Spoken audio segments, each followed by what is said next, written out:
is the Kate Daly Show. West Virginia, Blue Ridge Mountains, Shenandoah River. Welcome back. You're listening to the Kate Daly Show and my terrific guest, Jim Lee. I just want to mention, please go text Birch Gold 989898 and please make sure that you're putting in my name when you do it, because you're going to get some free information that you really need to get to safeguard your accounts for what's coming. And digital tyranny is coming. Digital control is coming. They're going to do everything they can to get it in, and people aren't fighting it. So you better get ready for it and buy gold and silver from Birch Gold. I love them. Ron Paul loves them. I love them. Jordan Peterson loves them. I mean, they have a great, stellar reputation. 989898. And then, of course, send my name off, Kate. Please do that because you're going to get some free information, right? That's all you're doing, getting the information. You need it. Please do it. As a listener to this show, I've got Jim Lee from climateviewer.com, and you're blowing my mind. So, okay. So the disinformation out there, you're saying, is the lasers, and really this was a tropical storm, and it never even hit the hurricane class. Yes. Correct. Okay. And for anybody who's ever lived in the South and lived through hurricanes, I lived through Hurricane Hugo. We're not so afraid of the hurricane as the tornadoes that spawn off of it. Ah. That's the real killer. So whereas we may have, and I've heard firsthand accounts, of downed trees, buildings blown away. Hurricanes do occur even in weak tropical storms. Mm-hmm. So I'm not discounting any of that. And my heart goes out to all the people that have been affected by this, because I've been there. It took a year for our community to put itself back together. But I also feel like these clickbait vampires that want to make some money talking about laser beams coming off of NexRads, Mm-hmm. they are the worst form of scum who are taking advantage of people who are literally fighting for their lives right now just to make a buck. Right. And that's why my slogan is where conspiracy meets reality. Mm. I don't want to be part of the problem. I want to be part of the solution. And that's why I created weathermodificationhistory.com, so that people can learn the history, because those who don't know the past are doomed to repeat it. Okay, excellent. So tell us more about where you stand on how manipulated this was, because they can take something and manipulate it.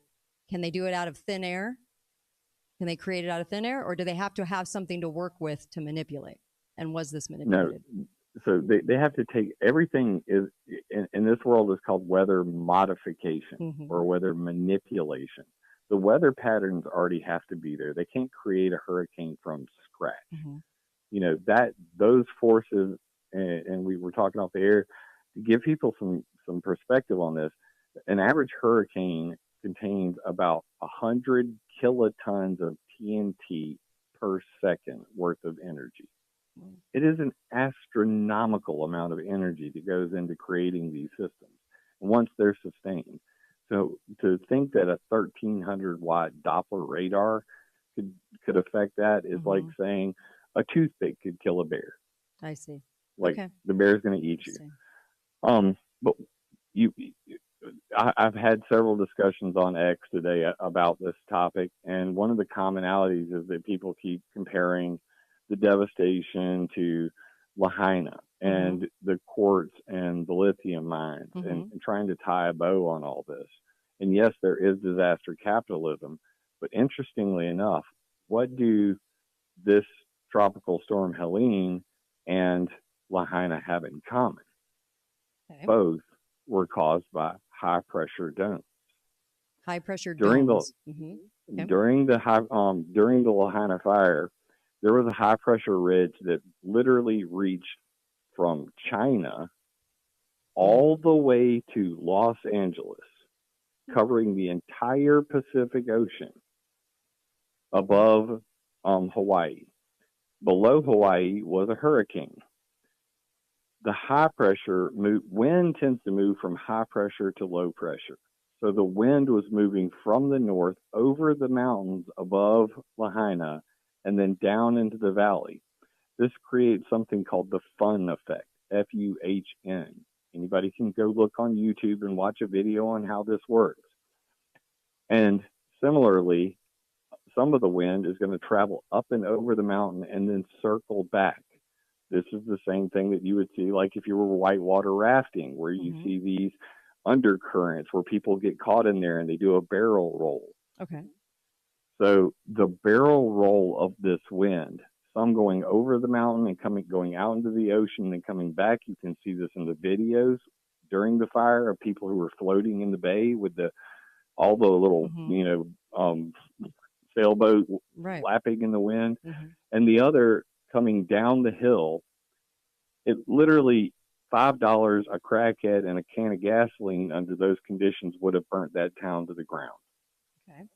So in all of the major events that I've ever witnessed and went and did a forensic check on, you look for these high pressure and low pressure zones, and that's pretty much going to determine what the weather does. And then they can take advantage of that by adding chemicals, by ionizing the sky. They use lasers, they have cloud ionizers, other technologies, but never in the history of man has anybody ever been able to control anything with radio frequency. Right. Okay. So that's the gray zone, in my personal opinion. And that for the main takeaway for this is the media lied straight off the rip. All the meteorologists lied. They were looking at the same data that we looked at. And it's available on YouTube, whether or not Hurricane Helene. It's on my friend's channel, Stella Q 3306, Stella Q 3306, because YouTube is not a search engine. Right. And you can watch the entire walkthrough of the entire, from beginning to end, what happened, what were the wind speeds, where did the rain fall, what caused it to go the way it did. And then we have to ask ourselves, did somebody intentionally create a high pressure ridge, and how would they do that? Okay. And it's a very complicated answer because nobody wants to admit that that's even possible. But dumping a bunch of carbon black absorption of solar radiation. The sun is the most powerful thing in the sky, and being able to heat a large area with an increase in heat comes an increase in pressure. First law of thermodynamics. Whoa. It is my personal belief, and me and Jeff had a lengthy argument about this, that if you were to dump a whole lot of carbon black in the stratosphere, that is how you would create artificial high pressure domes. Whoa. Oh gosh, we need to have you back. Jim Lee, thank you so much for coming on. I wish we weren't out of time, darn it. I really wish we had more time. ClimateViewer.com, WeatherModificationHistory.com, and of course, Whether or Not on YouTube, Stella Q. Thank you. Thanks for joining me. Appreciate you. Thanks for having me, You Kate. betcha. Appreciate and you. Of course, be faithful, be fearless. See ya Monday. Hey, this is Stephen Gage again with Garage Doors Only. Hey. Hold on.